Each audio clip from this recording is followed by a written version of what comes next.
général. Est-ce que vous pensez que les gouvernements étaient responsables directement de l'envoi de ces mercenaires? Nous venons de désigner une commission d'enquête. C'est à cette commission d'enquête d'établir si le gouvernement était, oui ou non, responsable des activités de ces mercenaires. Si je le savais, ce ne serait pas nécessaire d'établir une commission d'enquête. De toute façon, est-ce que vous pensez que les mesures qui ont été prises ces jours derniers par votre commission spéciale stopperont définitivement l'entrée des mercenaires en Afrique? Cela dépend exclusivement de la coopération que nous allons recevoir des États européens. Notre ferme espoir est de recevoir la coopération pleine et entière des États européens dans leur intérêt comme dans le nôtre. Mais je peux vous dire, quoi qu'il en soit, que même si nous ne recevions pas le concours, l'assistance et la coopération des États européens, nous sommes décidés à nous débarrasser définitivement du problème de mercenaires. Au cours d'une conférence de presse, M. Diallo-Telli devait nous présenter un citoyen belge, Henri Moss, qui avait fui Bukavu en compagnie des mercenaires. Ont été détenus à Kigali, comme vous le savez. Le troisième est ici. Je ne l'ai pas vu depuis mon arrivée. Il est à côté. Voulez-vous l'introduire? Venez ici. Vous n'êtes plus à tenir de mercenaires, cher ami. On m'a aidé à cela. Oui, venez. Venez par là.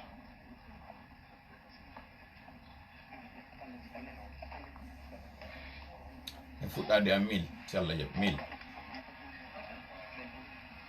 o vidéo ɗo na juuto 15-20 minutes maximum 25 vous êtes au Congo? Il y a aujourd'hui 19 ans que j'ai débarqué à Matadi. Et un mois après, je suis arrivé dans ma plantation au Kivu. Monsieur Moss, qui vous a forcé à venir à Congo-Kinshasa? Personne ne m'a forcé. On m'a dit que j'étais libre de rester au Congo, mais qu'on désirait m'interroger à Kinshasa. Je ne sais pas au sujet de quoi, ça ne me regarde pas. Partagez directement. Comment avez-vous été traité depuis que vous êtes à Congo-Kinshasa? Beaucoup trop bien. Et j'ai encore insisté ce matin auprès de votre délégué pour dire que je n'avais jamais rien demandé. Que si on m'a offert des choses plus que ce que je croyais... s'il vous plaît. Comment vous pouvez comparer votre sort actuellement et votre sort d'hier quand vous étiez mercenaire? Au camp des mercenaires. Ah, au camp des mercenaires, oui, ça évidemment. Il est peut-être inutile de répondre. Asseyez-vous là. Ça va bien? Oui. Qu'est-ce que je vous avais promis? Vous m'aviez promis des protections au nom de l'OUA. Alors, vous l'avez ou vous ne l'avez pas? Je l'ai. Alors, Excellence. Donnez-moi la main parce que déjà je ne sais pas. Donnez-moi la main. أعوذ بالله السميع العليم من الشيطان الرجيم بسم الله الرحمن الرحيم رب اشرح لي صدري ويسر لي أمري واحلل عقدة من لساني يفقهوا قولي ربنا علمنا ما ينفعنا وانفعنا بما علمتنا وزدنا علما نافعا واجعلنا للمتقين إماما ويكاد الذين كفروا ليزلقونك بأبصارهم لما سمعوا الذكر ويقولون إنه لمجنون وما هو إلا ذكر للعالمين ولنقذف بالحق على الباطل فيدمغه فإذا هو زاحق ولكم الويل مما تصفون قل جاء الحق وزحق الباطل إن الباطل كان زحوقا اللهم صل وسلم وبارك على نبينا محمد وعلى آله وأصحابه ومن تبعهم بإحسان إلى يوم الدين أما بعد. Est-ce que le son est bon? Il faut qu'on arrête avec le dialogue. Ok, Remi Falandaru do, Madame Aminata, est-ce que le son est bon? Lamine Wansang, Alpha Ousmani, Bindi, est-ce que le son est bon? Votre Yetolando, est-ce que si le son est bon? Ok, Lamine Wansang, So Perejo, Foutankeso, est-ce que le son est bon? Kadjatru plus Issa, ok, nous vous recevons 5 pour 5 sur 5. Ngohito Ngowono Donande do ko Monsieur Diallo-Telli, premier secrétaire général de l'OIA, Taudong, au Féini le 1er mars 1977. Retenez-moi Yango Hitodo parce que mi yilti toito est date symbolique du 28 février 1977 tawɗo ko date suɓaɗo hande ɗo. Areno yirɗo landon sans surprise o yiye ngal ɗo kañum kadi mi wawi heɓude gonga konko mi yetto on ɓen tawɓe ɓen haray si ɓe daari lando ɓe sikkay ko haala tun ko feɗɗugol hunduko tun joƴƴinta en ɗo yewta. Malheureusement comme d'habitude hankin kadi mi yetino en ɗo mi ƴurɓinani en kon ɗum woni ko fokkiti mi andini wondema tribunal on o déclare to incompétent plutôt. Sachez que hande ko mi maapiɗo jooɗi yeeso mon kono maapunde anden na ko waɗi ko woni ko mapinimi. Non, non, au contraire. Je suis très soulagé, je suis très content d'avoir encore eu raison sur les renseignements que nous avons. Ça nous prouve que nous sommes sur une bonne voie, nous avons de bonnes sources et notre stratégie pour le moment, elle est en train de fonctionner. On y a photo hare mi jilla yewtere parce que hare vidéo na won do juutude mi jilla français on e pulangal parce que hare ko ido mi woni yewtude do onon tawbe be on nana la engal dengal ngam mi woni yewtude do mais be tawde kadi yide cippirde mudum tawbe be wobbe nana dengal angal mais wobbe be nanata dengal ngal encore une fois no mi wiri non pour ne pas me répéter hankin si don anditi mi yeti non scénario kono hare mi falata wadde do pause ngokundi mi andintina on tobbe tati e ko mi wowlata kon souvent mina yon gogo ngo cippiro ngo wonden do nyande kudeta wanno ko nyande non golle den fuddi mi wonno dum non alhamdulillah rabbil alamin on fuddi ke yide non andon golle den de fuddi ke deuxièmement kanyun kadi mi wiwno jama on si sikki wondema IFDG alaji sellu particulièrement ngino bati laamu ngu wondema ko mama yawingi jonnata laamu ngu yo jama on andu den wo'iti don ina dum don jonnata kadi laamu mi wowno dum don kanyum kadi faama ka on tuma moƴƴa mi critique mi woli piji di wawano ka faamede on tuma après dum don kanyum kadi plus particulièrement hankin kam yewtayno e souvent si mi yewtay min nay hedore lang hakkil taw hedoram bernde parce que son hedori lam bernde noppi modon din uddoto ronkon faamude din mi misata din mi faalete en yewtude wano hankin par exemple min no si itude goddum mo wondoda e modon on hino tippi e mudum a wawata yide mi labbina na on seeda ko ndu woni di tati di mi wi on wondema nyande kudeta wanno min yon ko denyande non golle den tigi tigi woni e fuddade mi yeto on taw mi fuddo don ko ndu wonno ko mi fandi mi ado dum do mi faalete do aray yiltitugol en taw do e essentiel mo tawata jama on fokkiti majjugol combat meden on tigi tigi on faalama derutude konto woni wobbe go faalama derutude combat on ko tumatay arme men mo jogi de mo wonden gollirde on jama on hino yande on armo don fi détruise gormo neddo mo hikkinde yeso mo wonden e cippirdude baawo mudum on jama on hino yanande on don c'est très important ko parti wondo mi faala yon watta yilay koy do didoy armo mo wonden gollirde on ko hombo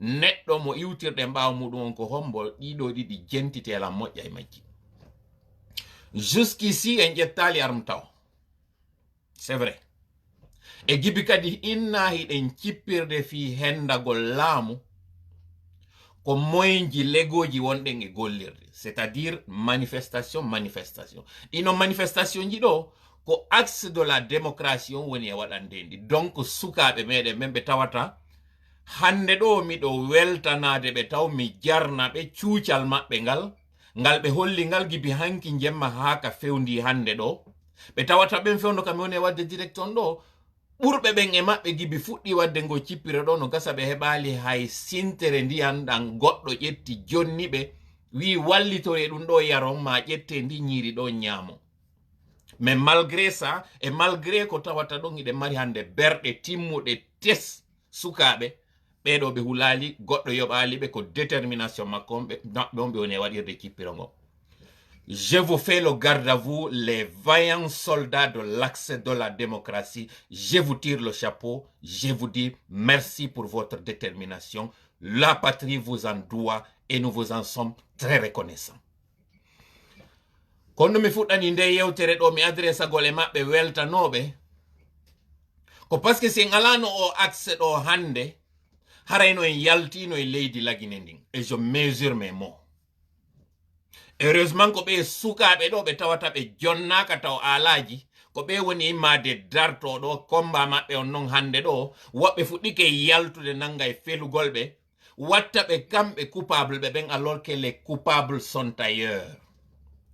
Mi wino nyande godo e cippiro minisida piridude goddo a yaltini labi o inni ko kul labum ma do holorda harayta jente to ko wi do ko kul labum ma holorda sikka ko labum to sokun ko paske ko kul labum dum hulbini mo ko fino libira ko mo heba nonno o yanira e horema Ne nous trompons pas d'adversaires, ne nous trompons pas d'ennemis.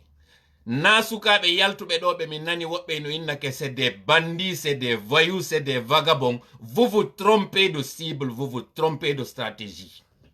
Si be sukabe ka akse do tawbe be jonna ka taw alaji be darta noki en wawata no hebude o coup d'état ara no waddon en wawata kadi hebude kadi ko fokkitan en kon. Retenez ça très bien haraw nangali yanugol e be sukabe. So on wawata weltanade be walla be duanobe wata on nangobe felugol. Ils ne sont pas les coupables, les bourreaux sont dans les forces spéciales. Taw yeggitu dun non. 1.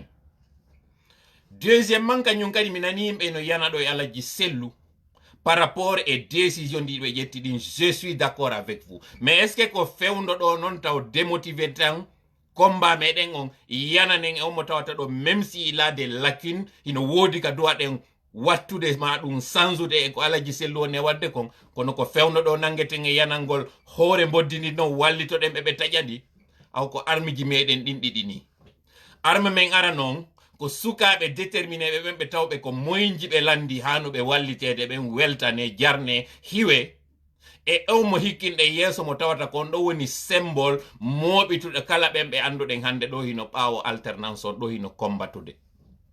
Pour le Fouta, sonjama ko particulièrement ko division mo marion. Allah wali en wawi hebude goddo mo tawno den en iwtiri bawo mudum pendant plus de 12 ans mo tawata ko on don hikkino den yeso. Joni non ko be arbe kujina en do taye ngodo wade mo kanko joni hande kadi coupable jong, alors que le problème il est ailleurs. Je suis d'accord avec vous, Alaji Sellu n'a pas été à la hauteur, on est d'accord. Mais est-ce que c'est une raison fait on fien détrompo akiten on wambe bonude ben? Non nous trompons pas kaka hakille wona den e hende de yo jama. Toujours be famina na en que le problème il est ailleurs alors qu'il est devant nous. Si on wawali famu de dun don, on wawata famu de wonde ma chippirongon, ko nyande non inna no alfa konde tippina makalamu, ko hombo non joni arata don ko don non wonno chippirongon. Si on wawali famu de dun do hande, non nous trompons d'adversaire. Ça c'est important yon famu dun. Sukabe ben hande ka akse do, no mi wiri non mi weltanike on mi jarni on. Sabu on wawi hollude, na kuret en wawata on, fankinde on wawi hollude hande do nambuudi jonnete don fi on wadu goddum. Si tawno Alaji Sellu fewndo wiwno de le 27 yo jama on yawka mabbe, si fo notorino no Ousmane Sonko notorano non hareno hande do CNRD wadata dum. Revenons maintenant stratégie mo be wadi on par rapport e o do sentence yaltudo on do. Tribunal on holli en se déclarant incompétent que ce n'est pas que les gens n'ont pas raison, mais qu'ils ne sont pas du tout capables pour dire le droit. Ça, c'est ce qu'il faut comprendre. C'est qu'il faut comprendre qu'à chaque fois que la justice guinéenne se dit incompétente, c'est parce qu'elle trouve que le droit est du côté de la victime, mais qu'ils n'ont pas du tout les coups de franche pour dire ou le courage d'assumer et de dire le droit. Ça, c'est un acquis. Ça, c'est une satisfaction que nous devons avoir. Certes que notre justice, malgré les promesses du CNRD, quand ils étaient venus que la justice va être notre boussole, elle s'est montrée cette fois-ci encore qu'elle a manqué le rendez-vous tant attendu. Ça, il ne faudrait pas du tout qu'on l'oublie. L'oublier, c'est se tromper de cible. Qu'est-ce que cela veut dire? Ça veut dire que le vendredi, la justice devait dire que ses occupants étaient dans leur droit, mais le CNRD, sachant profiter des situations et pour faire monter la température, a fait une injonction à cette cour ou à ce tribunal de surseoir à la décision, le temps de faire monter la température, en faisant monter la pression sur les personnes et de voir si la population allait se mobiliser et de voir si les concernés allaient avoir peur pour sortir. C'est ce qu'ils ont fait entre samedi et dimanche. Donc le samedi soir, en voyant que les gens n'ont pas répondu massivement, et c'est là où que vous devez comprendre le rôle que vous deviez jouer, vous qui êtes en train de me regarder aujourd'hui. Souvenez-vous, après les élections, j'ai dit qu'il y a 3 choses, 3 acteurs qui doivent agir pour que notre victoire soit reprise. La personne qui est allée aux élections et qui est la victorieuse, elle doit réclamer sa victoire.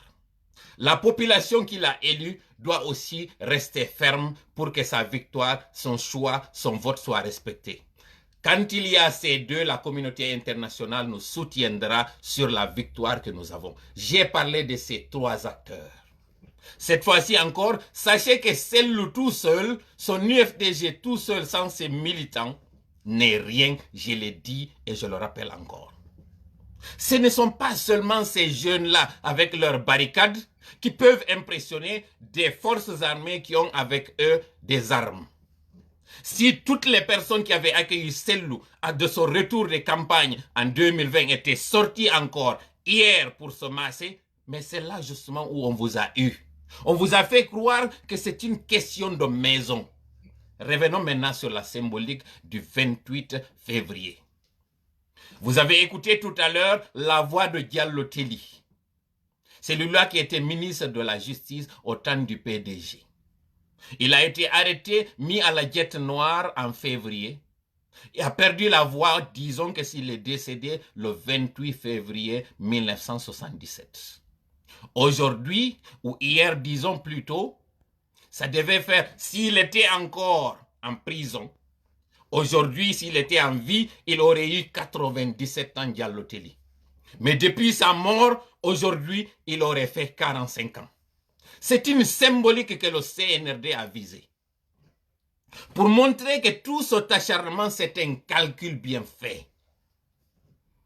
C'est un plan machiavélique qui a été fait par le CNRD qui doit vous interpeller afin que vous vous réveillez.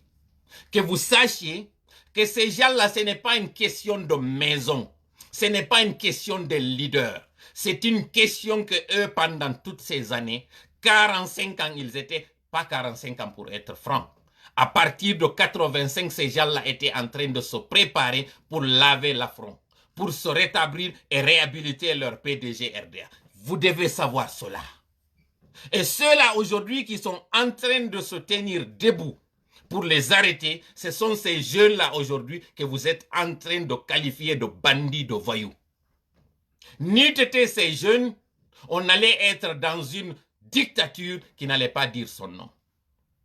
Certes, nous allons leur demander de replier parce que ce sont justement nos armes. Et c'est ce que je vous demande, jeunes de l'Axe. Replier, rentrer. Nous avons atteint notre objectif.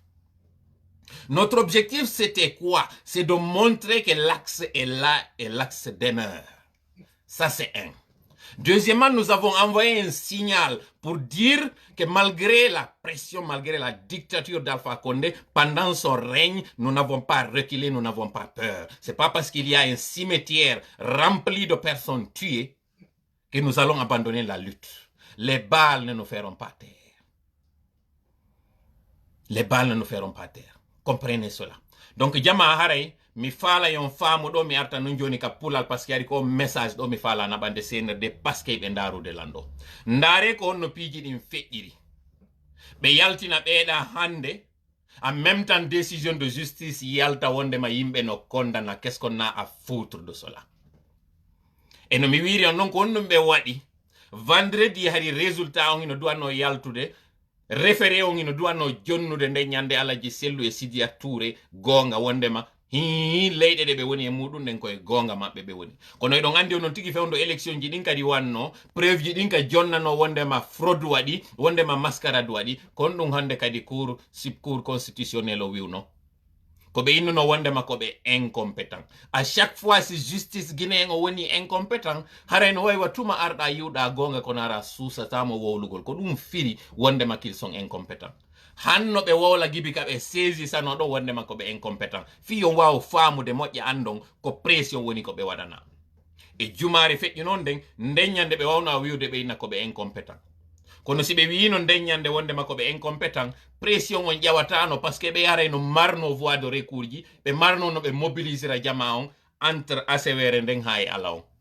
kono ɓay tawi ɓe andi ɗe ñoññini ɓe andi tola waɗay direct ji muɗum ɗin hiɗe wawi mobilisude yimɓe ɓen e asewe ɓe yimmoɓe yalta ɓe habbi taw ha ɓe andi mi gayni waɗude directeur on mi waɗiti kadi goɗɗo go ɓe yi jama on ko nodda kon yalte immon aron wonon ka takko suudu Alaji Sellu yimɓe ɓe yaltali ɓe waɗi noon dernière étape maɓɓe on ɓe yimmini ɓen sukaɓe maɓɓe komi wiwno on kon wondema siɗa ɗaɓɓitude goɗɗo goɗɗum himo tippi e hoore mum a andata ma si ñamowo woni ñawdowo ɓiɓɓe woni ñamowo ɓiɓɓe wurata ɓe yimmini noon ɓen élément ɓe maɓɓe yahoɓe ka suudu Alaji Sellu anda si Alaji Sellu no huli ɓe ari ɓe tawi justement Alaji Sellu no moɓitude piwo e maɓɓe goton mi jonnata inde wowlu waɗuɗon ɗum ɗon kono eɗon andi onon tigui c'est qui parce que eɗon andi on yi et c'est là où justement je pense qu'on a un sérieux problème. Si je suis d'accord avec vous, Alaji Sellu, il doit revoir son entourage, il doit revoir sa stratégie, c'est celle-là. Mais est-ce que comme moment on t'a offert yano et mappe fait on doni? Réponse c'est non.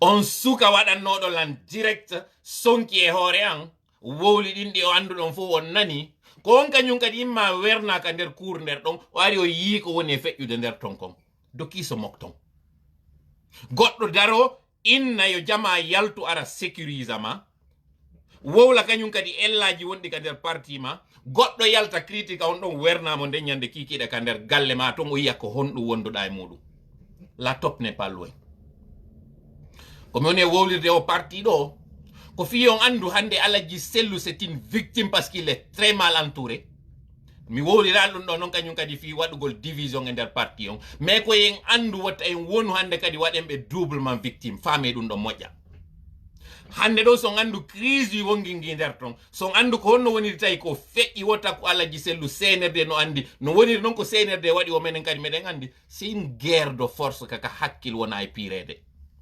siɗa mari information e hoore adversaire jo maɗa on tu as une longueur d'avance sur lui siɗa wawi andude ko woni e wadde kon a anticipay ko ɗum waɗi meɗen andi ko ɓe woni e wadde ko mais wowla ni noon fi o tableau mo ɓe jogi mo tawatay ɓe windi nder ton ko ɓe woni e wadde ko ko ɓay noon justement min maƴini si joni ɓe woni panique ndaare no ɓe ardiri e suudu tawndu hay goɗɗo ala e mayru no ɓe armori noon ndaare no ɓe armori o dispositif impressionnant aynay ko wonɓe arde déloge a terroriste ɓe suudu tawndu hay wonɓe nder ton ɓe yaltino faame ɗum ɗon no moƴƴa haw so yino minni sukaɓe ɓen ɗo yoɓe replie ɓe yaltu ko parce que justement ko ɗum ɗo wonno ko min faalano kon objectif on vous l'avez atteint vous les soldats vous l'avez atteint et merci à vous parce que ari ko en wawi yaltintinde no ha honto ko naaɓe seren joni noon ɓay ɓe yaltini kamɓe kadi stratégie maɓɓe hikkowo ɗo on wonɗo e wiwde wondema ɓe fuɗɗama fellede hakkunde maɓɓe on yi o policier jo ɗo on yi vidéo mo gangam partage on ɗo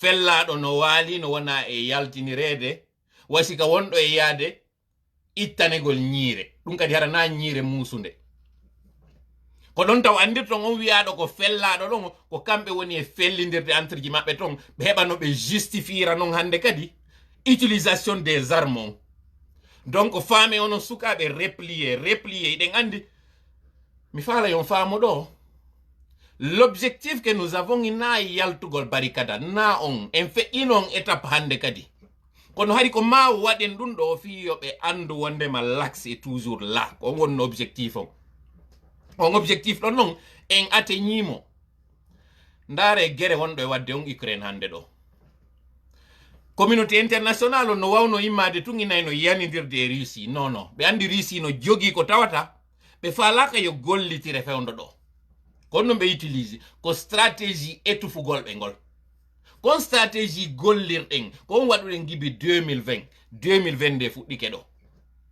ɓuri en nangiɗe wadde ngo cippira ɗo resisani en heɓali waraɗo juuɗe meɗen yettude Allah si Allah jaɓi kadi waretake don sukaɓe yiltite hoote ka nder cuuɗi mon jire e laawi ɗin acciteɗi message meɗen on o feƴƴi naate à toutes les unités j'appelle à toutes les unités yiltite repliez-vous laɓɓine laawi ɗin vous avez montré votre bravoure vous avez montré votre courage nous vous le reconnaissons nous savons que vous êtes des hommes ko alaji mankirɗon ɗin non alaji tene bon ala men mo wonɗen atorde gollirde on ko étoufugol ɓe ngol en tippirta e ɓe joggi pinkaje alors que eɗen jogii pinkaje ɓuri ɗen ɗon. Windanelan vive l'axe, windanelan vive l'axe. Hande mi naata ka démagogie. Windanelan vive l'axe. Fi ko ɓe yenna ɗo ko woɓɓe yimɓe que c'est des bandits, c'est des voyous. Windanelan ɗon les soldats de la démocratie vive l'axe. Waɗanelan ɗum ɗon mi jeeji on. Fi weltingol ɓe ko ɓe waɗi ɓe dartaniɓe en ɗo hande. Tawɓe ɓen ko sabu ɓe ɗo haɗi yawe ɗen yawre nden nde feƴƴita. Faame ɗum ɗo moƴƴa. Vive l'axe na e frappon. Windanelan ɗo vive l'axe yandi mi jeeji on. Coopinen ɓe andinen ɓe ko ɓe waɗi kon en weltanike ɓe.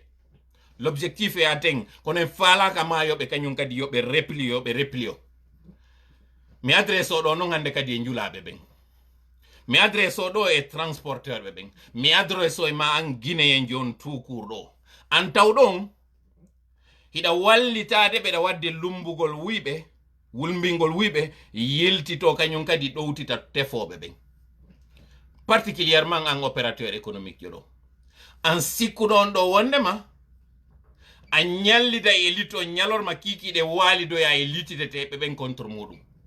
Fi tout simplement yo conteneur umakun importé heɓa réduction maɗum heɓa faveur ji go nder ton. Sikka ko mene wonɗa e wadde mi adresse ke maɗo an. Ya andu an goto on ko hettotoɗa leydi maɗa ndin no yarde yeeso moƴƴanama faamu ɗum ɗo moƴƴa ko tambantilonde wonɗa e waɗude. Rejoindre la lutte acca ko wonɗa e soñjude hoore ma.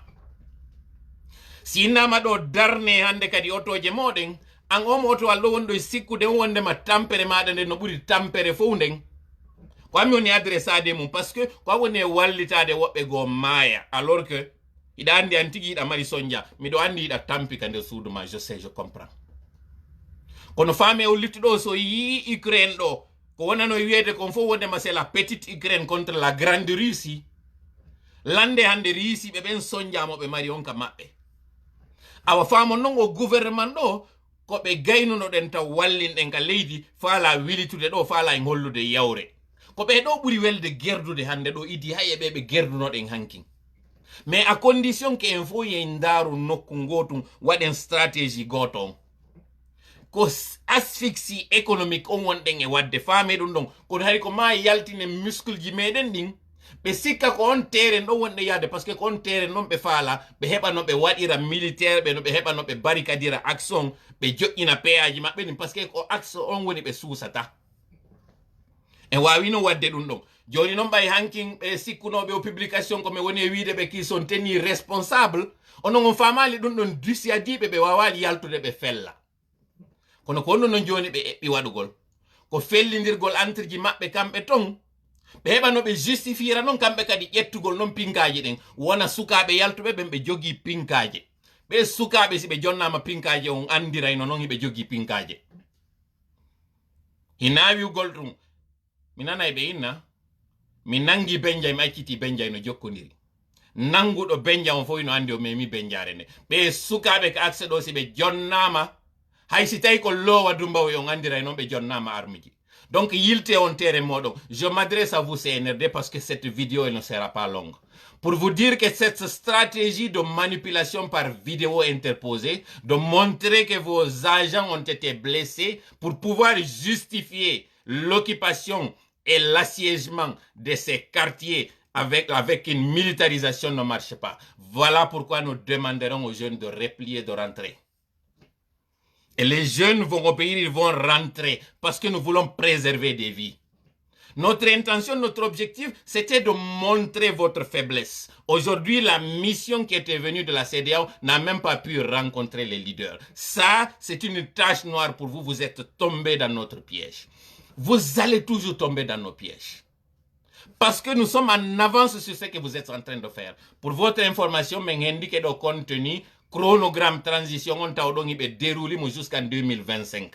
Élection présidentielle, comme mai 2025, législative, comme novembre 2024. Calculé, on est en 2022, combien d'années pour faire une transition. En exclusivité woni men jonnata on information jiɗi woppude wotere kono woni yeyirde noon min andinta on o yi hande ɗo preuve on koko waɗoy kon hande ɗo ka tribunal. Donc kala wonɗo e dutude sikka partage moƴƴa par ce que en gaynay woni live on mi darnamo ɗo partager moƴƴa yewtere nden fiye nde hewtu wonɗo wo.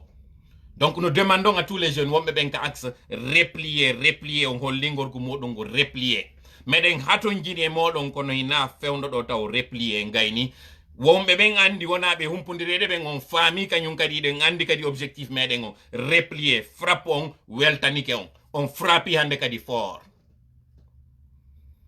faame jama hande kadi non taw sikku ko ɓeɗo tun holora tun sikku ko tola tun sikku ko frappe on tun participation maɗa on a wonɗo étranger hino sollicita participation maɗa on a wonɗo ka pays hino sollicita ɓeɓe wonɗen e cippirde ɗo programme maɓɓe on pendant plus d'une trentaine d'années ɓe wadde o programme maɓɓe ɗo si kamɓe ɓe haɓali pendant 30 ans préparugol koko ɓe woni wadde ɗo konno enen haɓirten pendant quelques mois honno waɗirten ɗum ɗon enen en faalete goɗɗum kono en ala o waɗude no hendoroɗen ɗum ɗon fiyon ɗum toujours en waɗay division wi hakkunde meɗen toujours en yeggitay ko tawi ko en seeduɓe ko en woncodirɓe ennemi on woni e utilise ude fi wawugol dolugol en fi wawugol toujours yanugol e meɗen ko honde tuma ɗum ɗon accata acci wotuma faamuɗo wondema naka ɓe woni e sappinande ɗon ɓeyna ko ɗo woni probléme meɗon na ɗum probléme meɗen o woni ko wonɗo e sappinden probléme on ɗon ko on tigi woni probléme on ndaare hande ɗo directeur patrimoine baati on kon no hewtiroy ndaare no hewtiroy non hande ɗo kaduma ndaare weltare nde ɓe ndaari ɗi vidéo ji ɗi ɓe felmi ɗo yaldugo ko ɗon taw andata tout est préparé mi yeeti noon hankin ko coup d'état ji tiɗi woni e wadde coup d'état ara noon ko waɗa ɗon hewre Alpha Condé coup d'état ɗimmon ko wonɗo e wadde on hewre Alaji Selluɗo sen wallitike ɓe non e on ɗon en trompike priorité ji ɗin taw ko honno wonɗen yarde par ce que Alaji Sellu ko wata ittirede won en waɗirde ha critique en ko fiyo lutte on maayo par ce que ko ɓawɓe ɗo wonɗe wadde lutte on taw annata dayen heɓu on mo tawata kamɓe tigi ɓe sappotomo no Bama Madou waɗirannoɓe non ɓe hinna ko oɗo taho ko en iwtir ɓawo ɗum ɗon on par ce que ko division meɗen on ɓe ya faala ko yen taƴu kun laɓum kun wiyanoy ko wiyete ɗon kata murum ko ɗum ɗon ɓe woni wadde ka hakkille meɗen fiyo wonu ko kul laɓum ma yeggiten adversaire o